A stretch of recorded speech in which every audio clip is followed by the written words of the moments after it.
Assalamualaikum warahmatullahi wabarakatuh. Salam dan bahagia Bapak Ibu Guru Penggerak. Perkenalkan, saya Meli Aprianti, calon guru penggerak Angkatan 11 Kabupaten Ogan Komering Ilir. Dalam video ini saya akan memaparkan demonstrasi kontekstual modul 1.3 visi guru penggerak. Untuk merumuskan visi guru penggerak dapat menggunakan pendekatan inquiry apresiatif. Pendekatan ini mengidentifikasi hal baik yang telah ada di sekolah dan mencari cara bagaimana hal tersebut dapat dipertahankan dan memunculkan strategi untuk mewujudkan perubahan ke arah yang lebih baik.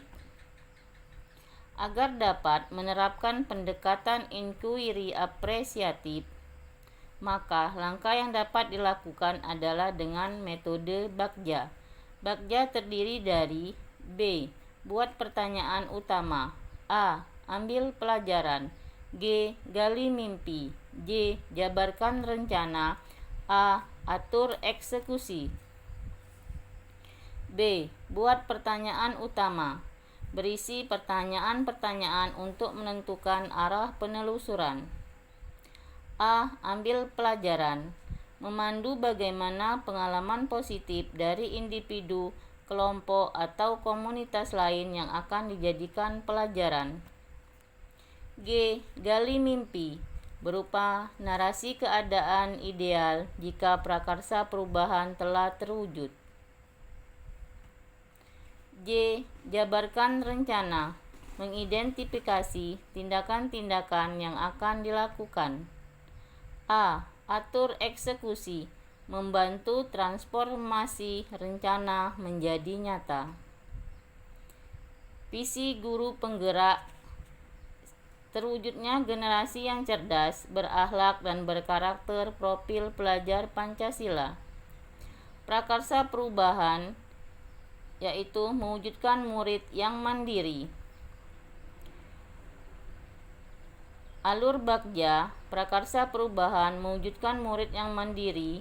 B. Buat pertanyaan utama atau define. Pertanyaannya yaitu 1. Bagaimana menciptakan lingkungan pembelajaran yang mendukung kemandirian murid? 2.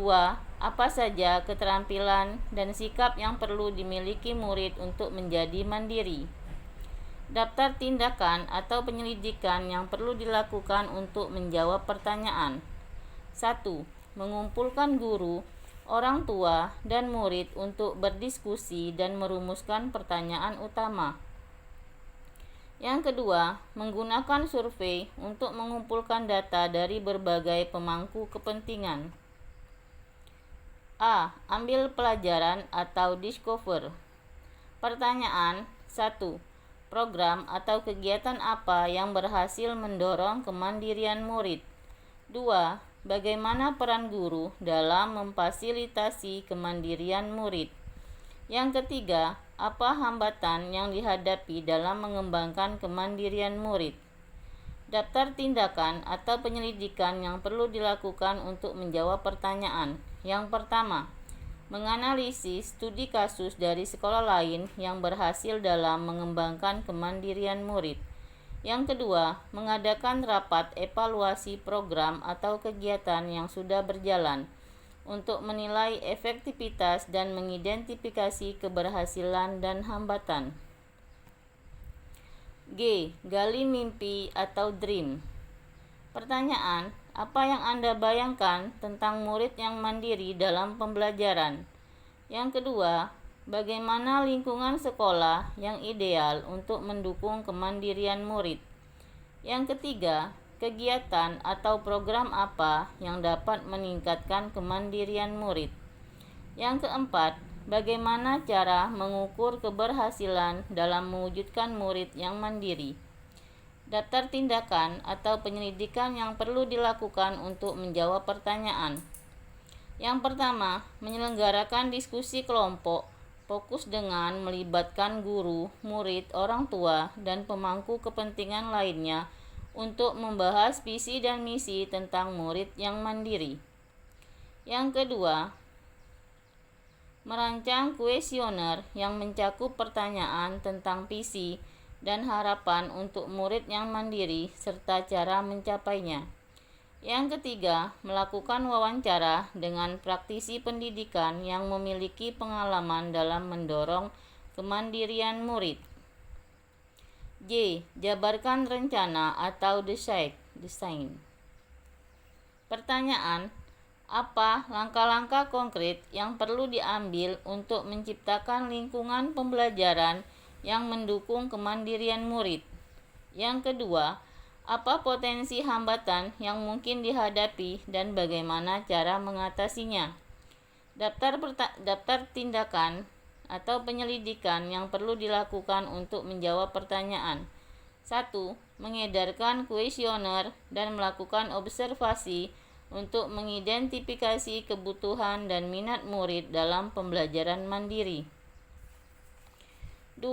Melatih guru dalam penggunaan alat penilaian yang dapat mengukur kemandirian murid.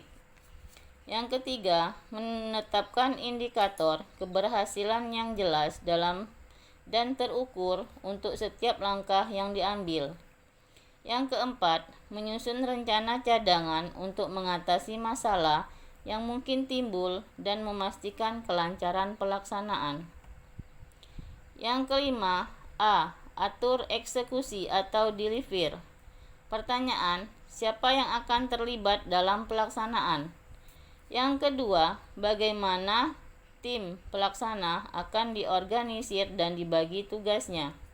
Yang keempat, apa sumber daya yang dibutuhkan dan bagaimana cara memastikan ketersediaan dan pengelolaannya?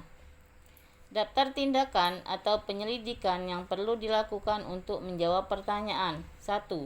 Mengidentifikasi dan menunjuk anggota tim pelaksana yang terdiri dari guru, staf sekolah, orang tua, dan perwakilan murid. 2. Menetapkan indikator keberhasilan dan melakukan evaluasi berkala untuk melihat progres. 3. Menyusun rencana komunikasi untuk menginformasikan seluruh pihak terkait tentang tujuan, langkah-langkah, dan perkembangan program. Demikianlah sekian rancangan tindakan perubahan berdasarkan tahapan Bagja. Terima kasih. Wassalamualaikum warahmatullahi wabarakatuh.